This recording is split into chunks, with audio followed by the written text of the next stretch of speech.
Meu nome é Kenti Honda, tenho 27 anos e posso dizer que ser o chefe da própria empresa parece legal só até a conta bancária começar a chorar.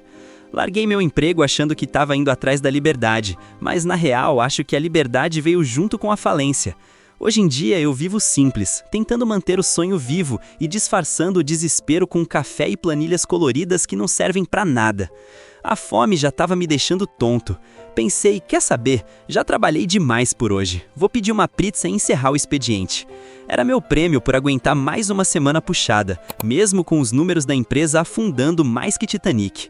Pedi a pizza mais cara do cardápio e tentei me convencer de que eu merecia. Só que o tempo foi passando e nada. 1 hora de atraso. 2. Já estava quase mordendo o próprio teclado quando o interfone tocou.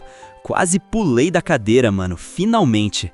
Abri a porta pronto para reclamar, mas aí vi uma garota parada ali, com o uniforme amassado, ofegante e o rosto todo vermelho.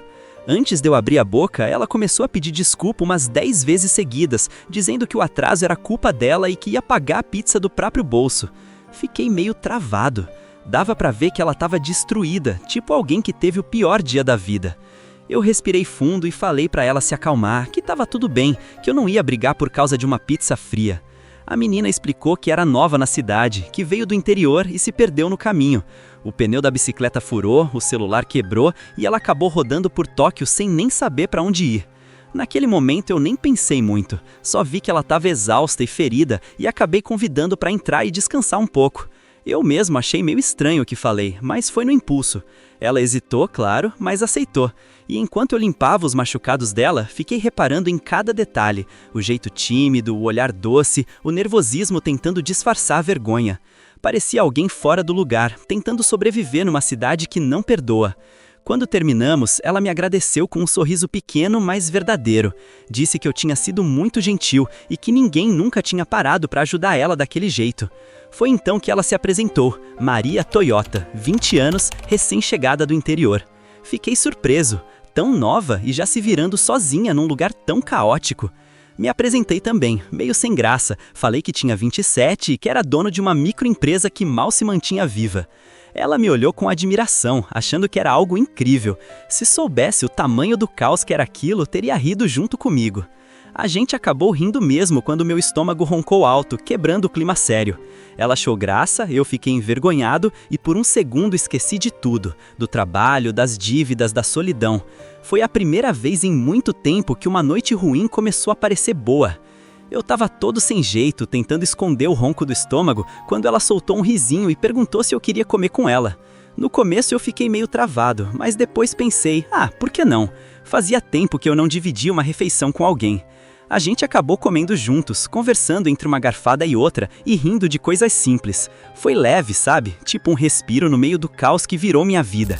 Quando percebi, já estava cheio, encostado na cadeira, rindo de como exagerei. Ela também estava rindo, dizendo que comeu demais, e por um momento parecia que nada de ruim existia lá fora. Depois de um tempo, ela olhou para o relógio e disse que precisava voltar para o trabalho. Eu olhei para a janela, já estava escuro lá fora. Perguntei se ela ia ficar bem voltando tão tarde, e ela só respondeu com um sorriso cansado que precisava trabalhar para conseguir se manter. Disse que tinha um monte de contas para pagar, faculdade, aluguel, o celular quebrado e ainda ajudava os pais do interior. E para dar conta de tudo, ainda queria arranjar outro emprego. Cara, ouvir aquilo me pegou. Ela falava com uma calma que só quem tá acostumado com o aperto conhece. Fiquei admirado com a força dela.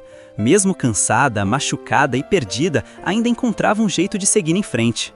Quando ela foi embora, agradeceu de um jeito que me deixou meio sem chão. Disse que nunca ia esquecer o que eu fiz por ela. Eu só consegui sorrir, desejando boa sorte, mas dentro de mim algo ficou estranho. Uma vontade de ajudar mais, de fazer algo por ela. E ao mesmo tempo, um medo de estar confundindo tudo, se era empatia ou só carência disfarçada. Os dias passaram e a rotina voltou ao normal, ou quase. Eu seguia com o trabalho, mas a imagem dela não saía da minha cabeça. Até que uma semana depois, saindo de uma reunião, ouvi uma voz conhecida na rua. Olhei para o lado e lá estava ela, Maria, levando bronca do gerente na frente de todo mundo. O cara gritava feito um louco, chamando ela de incompetente, dizendo que ela se atrasava sempre. Aquilo me deixou revoltado. Eu sabia que ela não era assim. Fiquei observando de longe, tentando entender o que estava acontecendo. E foi aí que eu vi os outros funcionários rindo, falando umas coisas horríveis. Diziam que mentiam para ela de propósito, só para fazê-la parecer atrapalhada, que ela era fácil de enganar por ser do interior. Na hora me deu um aperto no peito e uma raiva danada. Que tipo de gente se diverte humilhando alguém assim? Quando perceberam que eu estava olhando, os caras se calaram e voltaram para dentro, com medo. Eu fiquei ali parado, pensando em como o mundo pode ser cruel com as pessoas gentis. Voltei para o escritório tentando focar no trabalho, mas não consegui. O rosto dela, o olhar triste, tudo aquilo ficou martelando na minha cabeça. Eu sabia que não podia simplesmente fingir que não vi. E naquele momento decidi que ia fazer alguma coisa, mesmo sem saber exatamente o que. Voltei na mesma pizzaria, no mesmo horário, naquela noite. Tinha algo dentro de mim dizendo que precisava vê-la de novo, nem que fosse para confirmar que ela estava bem. Parte de mim achava que ela não apareceria, mas ainda assim eu fui. E olha, quando vi aquela silhueta familiar chegando de bicicleta, quase desacreditei. Era Maria, e dessa vez bem mais calma, com aquele jeitinho tímido que parecia um pedido de desculpa andando. Convidei ela para comer comigo de novo, meio sem jeito, e ela aceitou. A gente se sentou no mesmo canto de antes e, de repente, parecia que o tempo tinha voltado.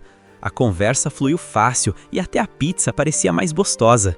Era engraçado pensar que o dono daquela pizzaria, o mesmo que tratava ela mal, fazia algo tão bom. A ironia da vida, né? Depois de um tempo, ela respirou fundo e me contou que tinha tomado uma decisão, ia voltar para o interior. Disse que não aguentava mais a cidade, os erros, os atrasos, as broncas, que não se sentia feita para essa correria. Aquilo me atingiu em cheio, porque eu via nela o mesmo brilho que eu tinha perdido em mim, uma vontade de vencer, só que sufocada pelo medo e pelas circunstâncias. Na hora, sem nem pensar muito, eu falei que ela podia trabalhar comigo, que minha empresa era pequena, mas tinha espaço para alguém como ela. Disse que podia até ficar num quarto no andar de cima e que eu ajudaria com os estudos, se ela quisesse tentar de novo. Ela ficou sem saber o que dizer. Eu percebi o quanto aquilo soava doido, um cara praticamente quebrado oferecendo ajuda para outra pessoa perdida. Mas, sei lá, parecia o certo. Ela hesitou, perguntou se eu tinha certeza, e eu disse que sim, que pessoas boas e trabalhadoras são raras e que eu precisava de alguém assim ao meu lado. Ela sorriu, aquele sorriso que eu nunca esqueci, e respondeu baixinho que aceitava. 1 ano depois, tudo mudou. A empresa cresceu mais do que eu poderia imaginar. Fechamos contratos grandes, conquistamos clientes que antes pareciam inalcançáveis. E no meio de tudo isso, Maria estava lá, firme, confiante, com aquele mesmo coração que salvou o meu.